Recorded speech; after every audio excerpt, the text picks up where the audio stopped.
فَبِأَيِّ آلَاءِ رَبِّكُمَا تُكَذِّبَانِ۔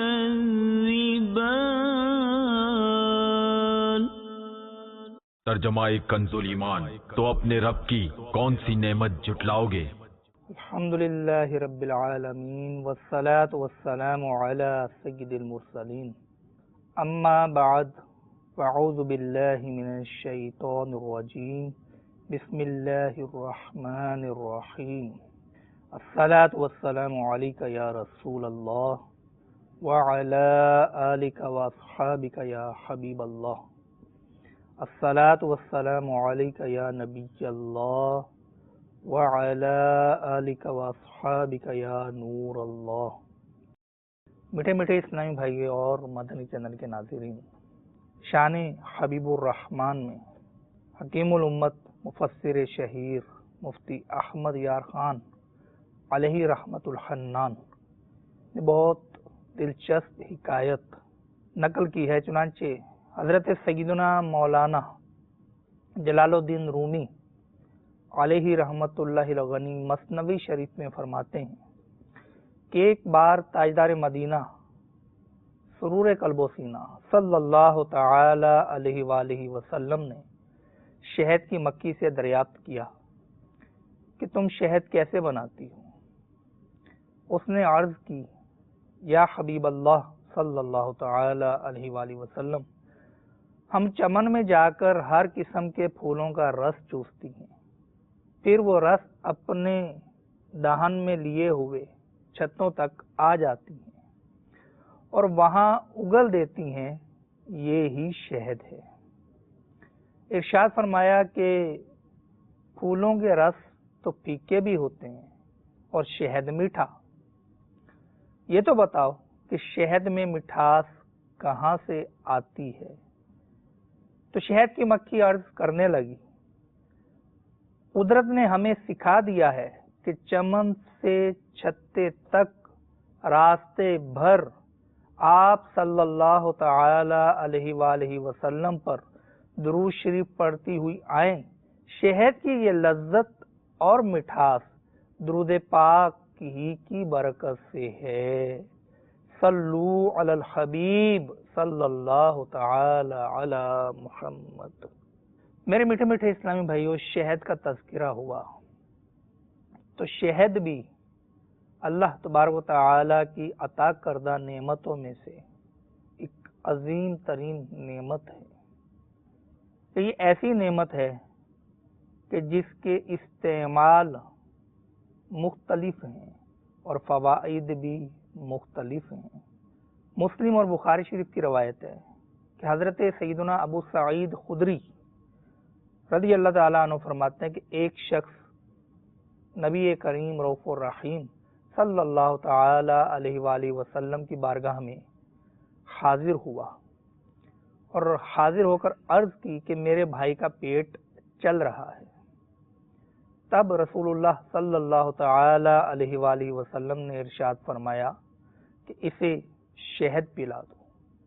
اس نے پلایا، پھر دوبارہ حاضر ہوا اور عرض کی کہ میں نے اسے پلایا، اس کے دست بڑھ ہی گئے۔ حضور نبی کریم صلی اللہ تعالی علیہ وآلہ وسلم نے اسے 3 بار یہی فرمایا کہ شہد پلاؤ۔ پھر وہ آیا تو 4تھی مرتبہ فرمایا اسے شہد پلاؤ۔ وہ عرض کرنے لگا کہ میں نے اس کو پلایا مگر اس کے پیٹ نے چلنا ہی بڑھایا۔ تب رسول اللہ صلی اللہ تعالی علیہ وآلہ وسلم نے ارشاد فرمایا کہ اللہ تبارک و تعالی سچا ہے اور تیرے بھائی کا پیٹ جھوٹا ہے۔ اس نے پھر شہد پلایا تو آرام ہو گیا۔ تو میرے میٹھے میٹھے اسلامی بھائیوں، اس حدیث کی شرح میں مفسر شہیر حکیم الامت مفتی احمد یار خان علیہ رحمت الحنان لکھتے ہیں کہ حضور انور صلی اللہ تعالی علیہ وآلہ وسلم جانتے تھے کہ اس شخص کے پیٹ میں لیسدار بلغمی فضلات جمع ہو گئے جنہیں شہد خارج کر رہا ہے۔ اس کے خارج ہونے کے بعد دست بند ہو جائیں گے۔ تو معلوم ہوتا ہے کہ حضور صلی اللہ تعالی علیہ وآلہ وسلم نے روزانہ ایک بار بقدر ضرورت شہد پلانے کا حکم فرمایا، اس لیے وقت اور مقدار کا ذکر نہ فرمایا۔ تو جیسا مریض ویسی مقدار دوا۔ یہ جو ارشاد فرمایا کہ تمہارے بھائی کا پیٹ جھوٹا ہے، اللہ تعالی سچا ہے، تو اللہ تعالی نے شہد کے بارے میں ارشاد فرمایا فیہ شفاء للناس۔ تو رب تعالی کا یہ فرمان یقیناً سچا اور تمہارے بھائی کا پیٹ جھوٹا کہ اس شہد سے شفا حاصل نہ کرنے میں خطا کار ہے۔ تو دوا مفید ہے، قصور پیٹ میں ہے کہ اس سے شفا حاصل نہیں کر پا رہا۔ کہ یہ مطلب ہے کہ مجھے میرے رب نے وحی فرمائی ہے کہ تیرے بھائی کو شہد سے شفا ہوگی، تو ابھی اس شفا کا ظہور نہ ہونا اس میں پیٹ کا قصور ہے۔ رب تعالی کی یہ خبر سچی ہے۔ مزید مفتی صاحب لکھتے ہیں کہ طب میں شہد کو دست آور مانا گیا ہے، یعنی دست لانے والا، مگر یہاں پر اس سے دست بند ہوئے یا تو حضور صلی اللہ تعالی علیہ وآلہ وسلم کی برکت سے، لہذا ہم لوگ دست میں شہد استعمال نہ کریں، یا اس لیے کہ اس شخص کے دست بد ہضمی اور فاسد مادہ کے معدے میں جمع ہو جانے کی وجہ سے تھے۔ اس فاسد مادہ کا نکال دینا ہی ضروری تھا، اس لیے پہلی 3 بار میں شہد سے دست زیادہ ہوئے، جب مادہ سارا نکل گیا تو دست ٹھہر گئے۔ تو پیٹ جھوٹے ہونے کے یہی معنی ہے کہ اس میں خراب مادہ بہت جمع ہو گیا ہے۔ بہرحال حضور صلی اللہ تعالی علیہ وآلہ وسلم کی یہ تجویز کردہ دوا بہت حکمتوں پر مبنی ہے۔ مفتی صاحب یہاں پر مشورہ دیتے ہوئے لکھتے ہیں اشیعۃ اللمعات کے حوالے سے کہ دوسرے طبیب اپنے فن کو حضور صلی اللہ تعالی علیہ وآلہ وسلم پر قیاس نہ کریں کہ ان طبیبوں کی طب ظنی ہے، یعنی گمان پر مبنی ہے، اور حضور صلی اللہ تعالی علیہ وآلہ وسلم کی تجویزیں یقینی ہیں اور وحی الہی سے تائید شدہ ہیں۔ تو میرے میٹھے میٹھے اسلامی بھائیوں، شہد میں شفا ہے، لیکن استعمال میں ہمیں طبیب سے مشورہ کر لینا بے حد مفید ہے کہ بعضوں کے وجود اس کو برداشت نہیں کر پاتے۔ تو میرے آقا امام اہل سنت مولانا شاہ امام احمد رضا خان علیہ رحمت الرحمن فتاوی رضویہ جلد 25 صفحہ 88 پر رد المختار فتاوی شامی کے حوالے سے نقل فرماتے ہیں کہ جن مزاجوں یعنی طبیعتوں پر سفرہ غالب ہوتا ہے، شہد انہیں نقصان کرتا ہے بلکہ بارہا بیمار کر دیتا ہے۔ آنکے یعنی باوجود اس کے، وہ یعنی شہد بنص قرآنی دلیل قرآنی سے شفا ہے۔ تو اخلاط اربعہ 4 قسم کی ہوتی ہیں، ایک سفرہ یعنی پت، نمبر 2 خون، نمبر 3 بلغم، اور چوتھی سودا یعنی جلا ہوا سیاہ بلغم۔ ان چاروں میں سے جن لوگوں کے وجود میں سفرہ یعنی پیلے رنگ کا کڑوا پانی زائد ہو، تو اس کے لیے شہد کا استعمال مضر صحت ہے۔ ہر طرح کا علاج اپنے طبیب کے مشورے سے ہی کرنا چاہیے۔ تو ہر طرح کی کھانسی کے مریض دن میں کئی مرتبہ خالص شہد چاٹیں تو کھانسی بلکہ گلے کے ہر طرح کے درد میں بھی انشاءاللہ عز وجل فائدہ ہوگا۔ اسی طرح کھانسی کا ایک اور علاج کہ 2 چمچ ادرک کا رس اور 1 چمچ شہد ملا لیجئے، انشاءاللہ عز وجل کھانسی سے نجات ملے گی۔ اسی طرح ہچکی بچوں کو آتی ہے، تو اگر خود بخود بند نہ ہو تو تھوڑا سا شہد لے کے چٹا دیجئے، انشاءاللہ عز وجل ہچکی بند ہو جائے گی۔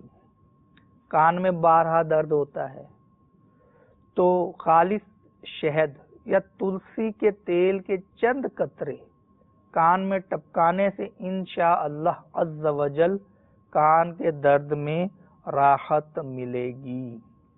اسی طرح پیٹ میں جلن مچتی ہے بعض اوقات، تو اس کا بھی علاج شہد میں ہے کہ روزانہ 5 کھجوریں دھو کر رات کو پانی میں بھگو کر رکھ دیجئے، صبح اس کو کچل کر یعنی کھجوروں کو تھوڑا سا ملیدہ سا بنا کر شہد میں ملا کر نہار منہ پی لیجئے۔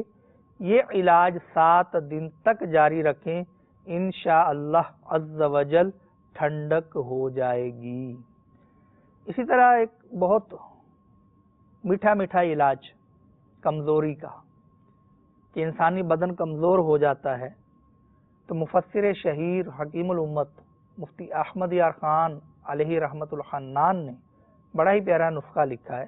اس کا خلاصہ ہے کہ تلبینہ کمزوری کا بہترین علاج ہے۔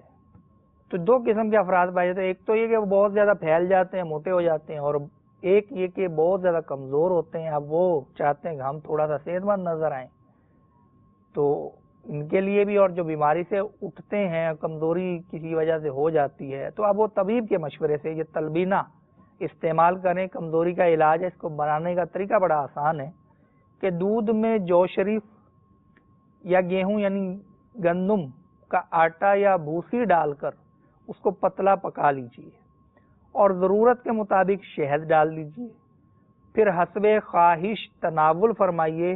اس کو عربی میں تلبینہ، اردو میں لپٹا یعنی راب، اور پنجابی میں سیرا کہتے ہیں۔ یہ بہت ہلکی غذا ہے اور جلدی ہضم ہونے والی ہے، پیٹ میں بوجھ بھی نہیں کرتا اور دل کو قوت بخشتا ہے، رنج و غم اور دل کی گھبراہٹ کو دور کرتا ہے۔ اسی طرح بھینس کے گرم دودھ میں 2 بڑے چمچ شہد ملا کر پینا جسمانی طاقت بڑھانے کے لیے بے حد مفید ہے۔ تو تلبینہ میں بھی شہد، اگر شہد نہ ملے تو تھوڑی سی چینی ڈال لیں، لیکن وہی کہ طبیب کے مشورے سے اس علاج کو کیجیے۔ آپ کو دیگر جو امراض ہیں وہ بھی طبیب کو بتانے ہوں گے، مثلا آپ کو بلڈ پریشر کا عارضہ ہے تو وہ بھی بتائیں، شوگر کا مسئلہ ہے تو بھی بتائیں، کولیسٹرول کا پرابلم ہے تو وہ بھی بتائیں، تو پھر طبیب سے مشورہ کریں، حکیم سے مشورہ کریں، لیکن ہو ماہر، تاکہ وہ آپ کے مزاج کے مطابق آپ کو مشورہ دے سکے۔ بعض اوقات ہلکا پھلکا کٹ لگ جاتا ہے کوئی سبزی کاٹتے وقت، تو اس وقت شہد کی تھوڑی سی پٹی بھگو کر اس کے اوپر لگائیں اور اوپر لپیٹ دیجئے، انشاءاللہ عز وجل خون بند ہو جائے گا اور زخم میں بھی آرام آ جائے گا۔ اسی طرح تھکن ہوتی ہے بعض اوقات، اب تھکن میں ہم مختلف قسم کے مشروبات کا استعمال کرتے ہیں تاکہ تھکن دور ہو جائے، تو شہد سے بھی بہترین مشروب تیار ہوتا ہے۔ تو 2 بڑے چمچے خالص شہد کے 1 گلاس پانی میں ملا کر پی لیجئے، انشاءاللہ عز وجل تھکن دور ہو جائے گی۔ تو میرے میٹھے میٹھے اسلامی بھائیوں، تو شہد کے بہت سارے فوائد ہیں، لیکن شہد خالص ہو۔ اب خالص شہد کہاں سے لائیں؟ تو چلیے اس کی 2 پہچانیں عرض کیے دیتا ہوں جو اس کے ماہرین بتاتے ہیں۔ ایک تو بہت عام ہے کہ گلاس میں پانی لے لیں تو شہد کا 1 قطرہ اس میں ٹپکائیں، اگر قطرہ جا کے سیدھا پیندے میں بیٹھ جائے یعنی وہ حل نہ ہو تو اب شہد اصلی ہے۔ لیکن واقفان حال بتاتے ہیں جعلی کام کرنے والوں نے، نقلی شہد بنانے والوں نے اس کا بھی توڑ نکال لیا کہ اب نقلی شہد بھی جا کے پیندے میں بیٹھ جاتا ہے۔ ایک اور پہچان جو زیادہ عام نہیں ہے وہ بھی اطباء بتاتے ہیں، وہ یہ کہ وہ پٹی جو ہم زخم پہ لپیٹتے ہیں نا، تو اس پٹی کا تھوڑا سا حصہ شہد میں بھگو دیں، شہد لگا دیں اس کے اوپر، اب وہ پٹی تھوڑی دیر تک خشک ہو جائے گی۔ اب اتنے حصے کو احتیاط کے ساتھ دیا سلائی دکھائے، اس کو اتنے حصے کو تھوڑی سی آگ لگائیں، تو اب وہ حصہ جس پہ شہد لگایا تھا وہ حصہ اگر ریزہ ریزہ ہو کر راکھ میں تبدیل ہو جائے تو وہ شہد اصلی نہیں ہے، اس کی کوالٹی میں کچھ مسئلہ ہے۔ اور اگر وہ ریزہ ریزہ نہ ہو، جلنے کے بعد بھی وہ اکڑنے کی حالت میں برقرار رہے، ریزہ ریزہ نہ ہو، راکھ میں نہ تبدیل ہو، اب یہ شہد اصلی ہے۔ واللہ تعالی عالم بحقیقت الحال۔ اگر سامنے شہد اتروایا ہے تو ظاہری سی بات ہے کہ وہ خود اتروایا، چھتے سے خود نکالا اپنی نظروں کے سامنے، اب اس کے چیک کرنے کی حاجت نہیں رہتی، لیکن چیک کرنے کی حاجت پیش آتی ہے کہ آج کل کیا نہیں ہوتا۔ سب ایسا کرتے ہیں یہ میں دعویٰ نہیں کرتا، کیا نہیں ہوتا یا حالات آپ کے سامنے ہیں کہ بیشتر اشیاء نقلی بنا کر بیچ دی جاتی ہیں۔ تو شہد ایسی مفید، ایسا ذائقے دار اور اس کی مٹھاس ضرب المثل ہے، تو میرے میٹھے میٹھے اسلام بھائیو، یہ رب تعالیٰ نے ہمیں ایسی نعمت عطا کی۔ اب اس نعمت کے جو حصول کا ذریعہ ہے وہ بڑا دلچسپ ہے۔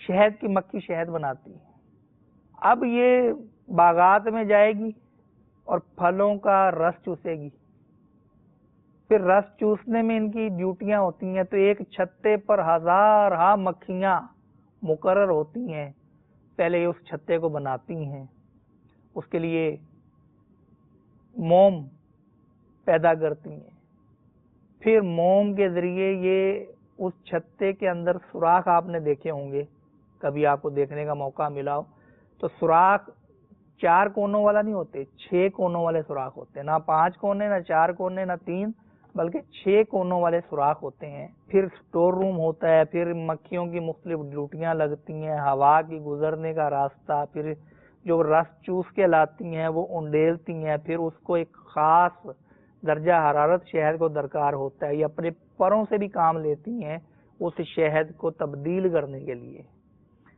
اب آپ دیکھیے کہ یہ دہن میں رس لیے ہوئے آتی ہیں اور پھر اس شہد کو جمع کرتی رہتی ہیں، تو جیسا یہ رس چوسیں گی ویسا شہد بنے گا۔ تو بعض اوقات بیری کا شہد، یعنی بیری کے پتوں وغیرہ سے یہ رس چوستی ہیں، تو وہ شہد طبا کے نزدیک، طبیبوں کے نزدیک، کہ شوگر کے مریض کے لیے بھی یہ شہد مفید ہوتا ہے، بیری کا جو شہد ہوتا ہے۔ لیکن اس کا استعمال بہرحال اپنے طبیب کے مشورے سے کریں، جن اسلامی بھائیوں کو، جن مدنی چینل کے ناظرین کو شوگر ہے، کیونکہ مٹھاس شوگر والوں کے لیے نقصان دہ ہے۔ تو میرے میٹھے میٹھے اسلامی بھائیوں، یہ ان کا ایک پورا نظام ہوتا ہے شہد کی مکھیوں کا۔ ان میں کارکن مکھیاں ہوتی ہیں، کچھ مکھیاں جو ہیں یہ سیکیورٹی گارڈ کے فرائض سر انجام دیتی ہیں، حارس بن جاتی ہیں۔ تو کارکن مکھیاں نکلتی ہیں، وہ پھولوں کا رس چوستی ہیں۔ ایک ان کی سردار ہوتی ہے جس کو ملکہ مکھی کہا جاتا ہے، جس کو یہ عصوب بھی کہتے ہیں، تو یہ سمجھ ان کی شخصیت ہے۔ تب کارکن مکھیاں وہ پھلوں کا رس چوس کے لاتی ہیں، اور پھر جو سیکیورٹی والی ہیں وہ سیکیورٹی کا فرائض سر انجام دیتی ہیں، اور کچھ ایسی بھی ہوتی ہیں ان میں جو کاہل ہوتی ہیں، وہ وہیں پڑی رہتی ہیں۔ تو بہرحال چھتے میں رونق تو لگی رہتی ہے نا ان کی وجہ سے، تو ان کے میں بھی نظام تقسیم ہوتا ہے۔ تو ہم اگر ان کے ڈسپلن سے، ان کے نظم و ضبط سے سبق سیکھنا چاہیں تو سیکھ سکتے ہیں۔ ایک پھل ہے یا ایک پھول ہے، اس سے ایک شہد کی مکھی نے رس چوس لیا، اب دوسری شہد کی مکھی اس پہ نہیں جا کے بیٹھے۔ یہ بھی اللہ تبارک و تعالیٰ نے ایک نظام بنایا ان کا، کہ ان کو پتہ چل جاتا ہے کسی طرح۔ تحقیق یہ کہتی ہے، واللہ عالم بحقیقت الحال، کہ جو شہد کی مکھی رس چوس کے اڑتی ہے نا، وہ ایک خوشبو سی وہاں چھوڑ دیتی ہے، تو جب دوسری مکھی آتی ہے تو اس خوشبو کو محسوس کر کے اس جگہ نہیں بیٹھتی، وہ کسی اور جگہ جا کے بیٹھتی ہے اور رس چوستی ہے، تاکہ اس کا وقت ضائع نہ ہو۔ یہ اپنے کام کی تقسیم کاری کا بھی خیال رکھیں۔ تو شہد کی مکھی میں بھی تقسیم کاری تو ہے نا چھتے کے اندر، کہ کام تقسیم کیے ہوتے ہیں۔ تو اگر ہم بھی کسی چیز کو ترقی دینا چاہتے ہیں، کسی مدنی کام، اگر ہمارا دعوت اسلامی کا مدنی کام ہے، تو اس میں بھی دیکھیں آپ تقسیم کاری کا نظام موجود ہے۔ اب ہر اسلامی بھائی اپنی ذمہ داری ادا کرے گا تو اس کا جو رزلٹ آئے گا اس کے نتیجے میں مدنی کام میں اضافہ ہوگا۔ تو ہمیں بھی تقسیم کاری کا اصول اپنانا چاہیے۔ گھر کے اندر بھی اگر کوئی گھریلو کام ہے تو ذمہ داریاں آٹومیٹک بعد تقسیم ہوتی ہیں، بعض آپ کر لیجئے تو آپ کو فائدہ ہوگا، ٹینشن نہیں ہوگی، ورنہ یہی پھر آپ بعد میں رونا روتے رہیں گے کہ جناب یہ کام آپ نے کرنا تھا، یہ آپ کو کرنا چاہیے تھا، آپ نے نہیں کیا، آپ کو کرنا چاہیے تھا، آپ نے نہیں کیا، تو بدمزگی سے بچیں گے۔ اگر پہلے ہی تقسیم کر دیا جائے کہ یہ کام یہ آپ کریں گے، یہ کام ہم کریں گے، تو اس طرح سے بدنظمی سے بچا جا سکتا۔ تو شہد کی مکھی شہد بھی اگلتی ہے، رس بھی اگلتی ہے، اور یہ ڈنک بھی مارتی ہے۔ جی ہاں، اس میں بہت تکلیف دہ ڈنک بھی ہوتا ہے، تو وہ بیماری ہے۔ میرات المناجی میں ہے کہ شہد کی مکھی کے منہ سے شہد نکلتا ہے جو بیماریوں کی شفا ہے، اور اس کے ڈنگ سے زہر نکلتا ہے جو بیماری ہے۔ تو اس کا ڈنک اگر لگ جائے، اس کا بھی علاج بتایا گیا۔ ایک تو یہ کہ اپنا لعاب اس پر لگا لیں، یا شہد تھوڑا سا مل جائے تو وہ شہد ہی اس پہ لگا دیں، اس کے بعد آپ فوراً ڈاکٹر کے پاس جائیں اور وہ علاج وغیرہ کر دے گا آپ کا۔ تو شہد کی مکھی کے ڈنک سے موت بھی واقع ہو سکتی ہے، کہ جب شہد کی مکھیوں کے چھتے کو بعض سر پھرے نوجوان کوئی پتھر وغیرہ مار دیتے ہیں نا، تو پھر یہ مشتعل ہو کر وہاں پر موجود لوگوں پر حملہ کر دیتی ہیں، اور پھر جس کو زیادہ ڈنک لگیں، ایسے واقعات بھی ہم نے دیکھے ہیں کہ جس میں انسان کی موت واقع ہو گئی۔ تو جب کبھی اس طرح کا معاملہ ہو تو فوراً بیٹھ جائیے، زمین پر لیٹ جائیے، اور اپنے اوپر کوئی موٹا کمبل وغیرہ کالے رنگ کا نہ ہو۔ یہ کالے رنگ سے بڑا چڑھتی ہیں، واللہ عالم کیا وجہ، پر کالے رنگ سے یہ بہت زیادہ مشتعل ہوتی ہیں۔ تو کالے رنگ کا نہ ہو، کوئی اور رنگ ہو تو وہ موٹا ہو کہ اگر یہ اوپر آ بھی جائے تو آپ کو ڈنک نہ مار سکے، تو وہ آپ لے کر اوپر وہاں سے نکلنے کی کریں، یا ساکت بیٹھ جائیں اگر بھاگنے کی صورت نہیں ہے۔ اسی طرح کبھی ایک آدھ مکھی آئی، دو مکھی آئی، تو اب جو بھیڑ ہوتی ہے نا پیلے رنگ کی، اس میں تو یہ کہ اس کو ہٹانا ہوتا ہے۔ تو شہد کی مکھی کو اگر آپ یوں ہاتھ ہلائیں گے نا تو یہ مزید چاقو چوبند ہو کر آپ پر حملہ کرے گی۔ یہ غالباً شاید مشتعل ہو جاتی ہے آپ کے ہاتھ ہلانے سے۔ تو باہر واللہ تعالی عالم بحقیقت الحال، اللہ تعالیٰ کی حکمتیں وہی جانتا ہے۔ تو یہ ہوتا ہے، تو وہ مشتعل ہو کر ڈنک مارتی ہے۔ تو ایک مرتبہ تو بچپن میں عجیب منظر دیکھا کہ جھنڈا ایک لگا ہوا تھا، پرچم، تو اب شہد کی مکھیوں کا غول وہاں سے گزرا تو جھنڈا لہرا رہا تھا۔ تو یقین جانیے کہ شہد کی مکھیوں کا پورا غول اس جھنڈے کے پیچھے پڑ گیا، جھنڈا لہرائے، ساتھ میں شہد کی مکھیاں بھی لہرائیں۔ تو میں نے دیکھا، میں کہ یہ اب جھنڈا ہل رہا ہے، شاید اس وجہ سے اب یہ بھی اس کے پیچھے پڑ گئیں۔ تو بہرحال کچھ دیر بعد وہ وہاں سے رخصت ہو گئیں۔ تو شہد کی مکھی کو چھیڑنا نہیں چاہیے۔ کوئی شہد کی مکھی کو اگر آپ چھیڑیں گے تو یہ مشتعل ہوگی اور پھر آپ پر حملہ کرنے کی کوشش کرے گی، آپ کو ڈنک مارے گی، اور جس کی شدید تکلیف ہوتی ہے۔ امیر علیہ سنت ایک دفعہ بیرون ملک موجود تھے، تو بے خیالی میں ایک شہد کی مکھی پر آپ کا قدم جا پڑا، اس نے ایک دم سے ڈنک مارا، تو آپ تکلیف سے بے چین ہو کر ہٹے، تو دوسرے اسلامی بھائی نے وہ سپرے ہوتی ہے کیڑے مارنے والی سپرے، تو وہ فوراً لانے کی کوشش کی کہ میں اس کو مار دیتا ہوں، تو آپ نے روک دیا کہ میرا ہی قدم اس کے اوپر آیا تھا، یہ بیچاری ڈنک نہ مارتی تو اور کیا کرتی۔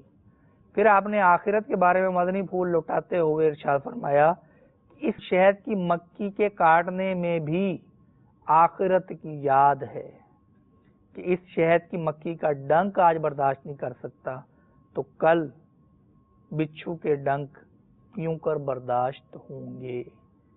تو میرے میٹھے میٹھے اسلامی، یہ تھا شہد کا معاملہ۔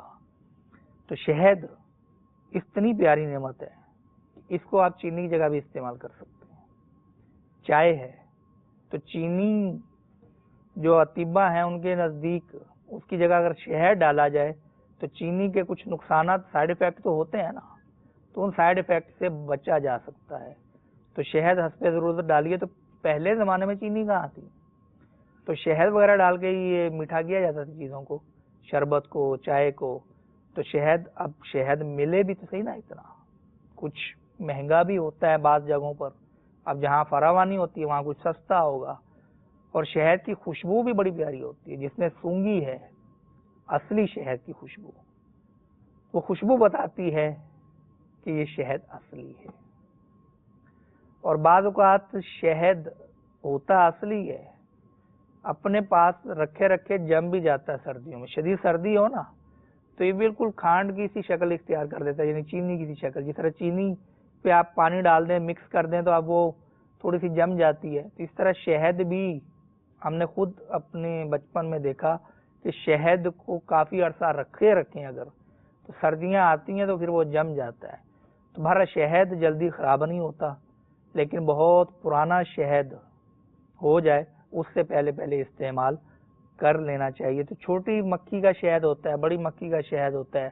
تو چھوٹی مکھی کا شہد یہ سینے اور گلے وغیرہ کے لیے زیادہ مفید ہوتا ہے. اور ایک شہد ایسا ہے جو نہر میں ملے گا. آج ہمیں تھوڑا سا شہد چاہیے نا، ایک شیشی، تو کیا کیا پاپڑ بیلنے پڑتے ہیں. اصلی شہد پھر چاہیے تو پھر تو زیادہ محنت چاہیے.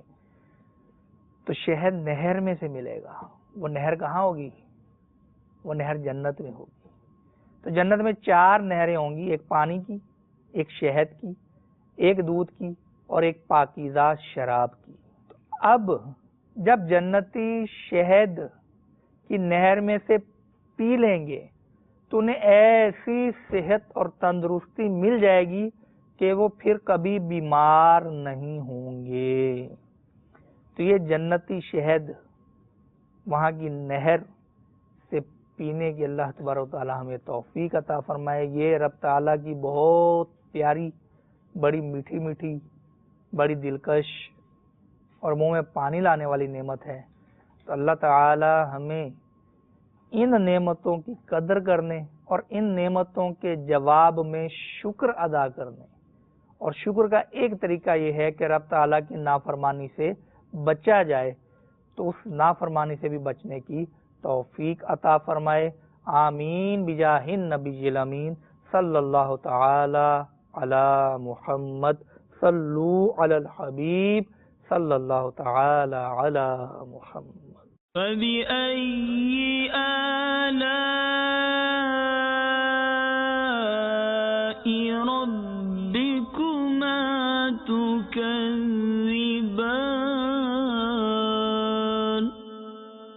ترجمہ کنز ایمان، تو اپنے رب کی کون سی نعمت جھٹلاؤ گے؟